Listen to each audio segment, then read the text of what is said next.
So this is the plan.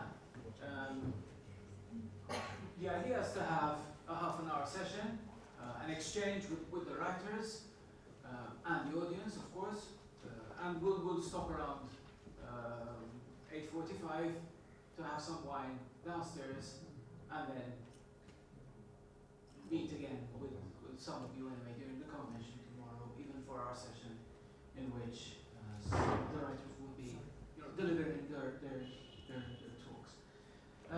Just to get the discussion going, we thought of perhaps referring to a couple of things that you were saying, and perhaps have a reaction from each and every writer, from those of you who would like to talk. I know Carl wanted to say something about language and about Arabic, but this is something which happens so often, when somebody raises an issue and you think about it and come back to it. No, the only thing I wanted to say is that thinking more about your question, whether I could write in Arabic, I definitely can't. I'm not in that position to write creatively, at least. But what I found is that it made me be more playful with Maltese, and it's had an impact in also using more the Arabic flexibility of the way they use words. A noun becomes a verb, becomes an adjective, and I've done that much more consciously or unconsciously, including inventing words or transforming words into giving them meaning. And I think Maltese is perfect for that because it's so it's based on the roots, just like Arabic and it lends itself. So rather than writing creatively Maltese, it's and also it has a very versatile syntax, so yeah. you can do lots of things with the place you put words in. But this issue of language was one of the issues that was raised in the second session. People were talking about language is also identity. Sorry, I think without writers, the language is never going to be enriched, really. So it is important for people to go on writing and doing what you do, inventing things and being playful with things. And then you never know, phrases that you have invented become stock phrases in the Maltese language. And nobody remembers who the original person was, but it does enrich the language. So I think it is important to write in Maltese. Okay, so one last point, which I'd like at least many of you to react to. Anna Maria was saying in the second session, she made this lovely statement, I thought, which, there were lots of lovely statements. This one I picked up on was, for a writer, it's easier to be blank, to be sort of homeless, I would add, perhaps to be placeless, because I know that place is also a very important issue in this idea of writing home. So I wonder whether you would want to react to that. Is it really true that for a writer it's easier to be blank? I think it's a nice provocative statement. Now, I know, I'm just picking up on that. I think anything that you go into, Please. We need this for the recording of this. anything that you go into forensically and semantically, you can find a contra-argument for it. But where I'm coming from in saying that is that there's a lovely quote in my book, which is not by me, and which I can't remember off the top of my head, but it's about how when we write, we become like a house with many doors and windows open, and different persons come and pass through us. So the world of the imagination is helped by being porous and not to hold too strongly onto just one role in life. Can I just say something about growing up in a really very multilingual household? My mother's French speaking, so we always spoke French at home. I couldn't for the life of me write in French because the persona I am in French is so persona I don't want to be, and I just want to be the person I am speaking English. So I don't feel that being porous, well, it's not for me as a writer. Can we have a round? Yeah, Mark? I would not like to reduce this to banality, but I remember a famous phrase from one of our professors, which translated in English would be, you have to write in the language you fart in.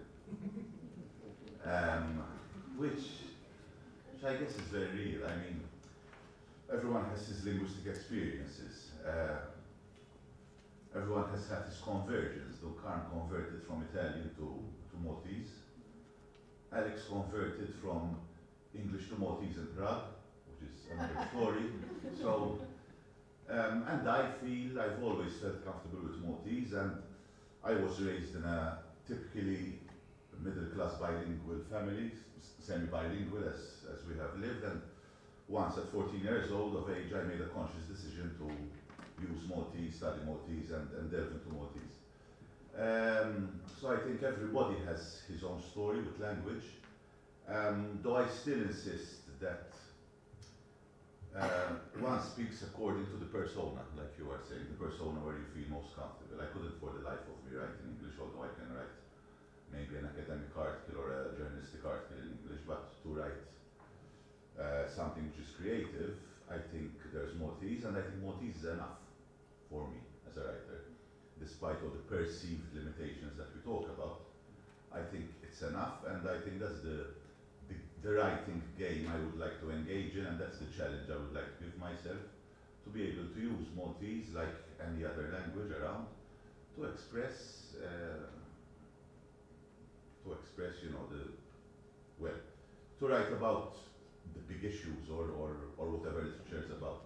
So I guess Maltese is really enough for me, and I think it gives me the whole arsenal which is required by a writer, and which is equivalent to what is available to an English language writer or any other language. Just as a footnote to that, I mean, everybody who writes breaks the barriers of language. Language, you know, when you start to write, you think, I can't describe this, I don't have enough words, and you have to break through the lack of words to describe what you're trying to say. So it is important to do it in the language where you feel most yourself. Josephine, perhaps, like, yeah, or Lou, yeah? Okay. I write in English because the characters in my head speak to me in English. They're not, even though they're Maltese. In some cases. In They're some not all cases, Maltese. they're not Maltese, but even the Maltese characters, they speak to me in English, and they're in my head in English because I think in English, and that's why I write in English. I can't think of them in Maltese. I can't hear them speaking. You know, I can't hear them there speaking to me in Maltese. But Lou, do you think it's easier to be a writer if you erase your background, or if you start afresh, if you start sort of clear the slate and start again? I don't. Well, for me, no, it's not easy for me. I can't erase the slate. You know, my slate is full, and it's always filling more and more. And I don't think I am porous either. So I'm a different writer. You know, I love telling myself stories. You know, before I go to sleep, I tell myself a story. And I've always told my children stories, and there are a lot of people talking to me in my head. So, yeah. So, does it make me porous or more porous? Well, I don't know. For me, it's not so much the blankness of losing your storytelling and your symbols, and I mean, you never get rid of those. You know, I'm a Catholic. That's your baggage. You know, it's absolutely your wealth. You know, I mean, the number of times that I've drawn on the liturgy and the Catholic symbolism and things in my poetry. But there's another layer, which I think is the social persona. In an island as close-knit as Malta, where, you know, the minute you say a word out of place, it might affect, you know, your children's marriage prospects for the 17th generation. I mean, I was brought up here in the 50s and 60s, so, you know, it was like that. I think it was very important for me to go to Australia and have all that peeled off. You were just saying to me that I was trying to pass myself off as someone had a grandfather from Gozo when he was Salvatore Mercia. But really, that's... That wasn't meant as an No, I know. But it's funny because in Australia, that's the only thing that counts, that he was from Gozo. We don't care about the rest. It's a very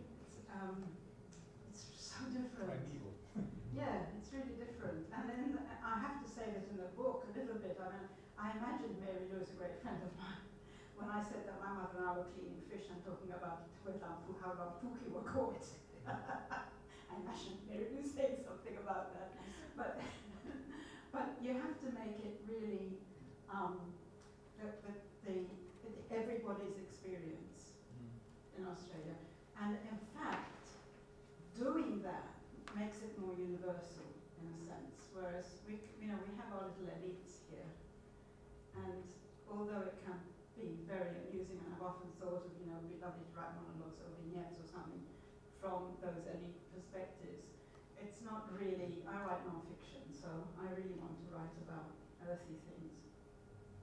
So it's strip the social persona off as much as possible. I'm not quite sure what I would look like as a blank slate. I don't know what that means exactly, besides your personal experience. But I think one important situation as a writer is also the sense of detachment and lack of belonging. I think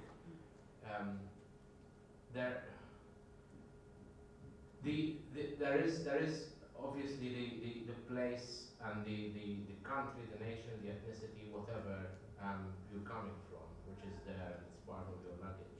But I think for me at least, the step from being an observer about that and maybe talking and having a discussion about it, and then writing creatively about it requires a step almost in the dark, which becomes very comfortable, where I can thrive by not belonging to those, and possibly maybe that might also be for some writers why they can leave and write more about Mordor. I don't think it's my case, but it's not even about Mordor for me. It could be about family, it could be about religion, human relations, but ultimately the way that we're writing about them has to come from I think the literary experience is one of detachment, to the extent that you can then play with it and construct it and reinvent it in the way that you want, so I don't know if that's close to your clean slate, but yeah. Yeah, I've just been thinking about everything that people have been saying there. I think there's a tension that's always in us between the stories that we have inside us that can actually constrain us as well, and also exclude us. I mean, in many ways, I feel excluded from Maltese community because I don't share the religious basis, I don't share the family kind of situations. There's a whole series of things that I don't share in terms of this place, this Malta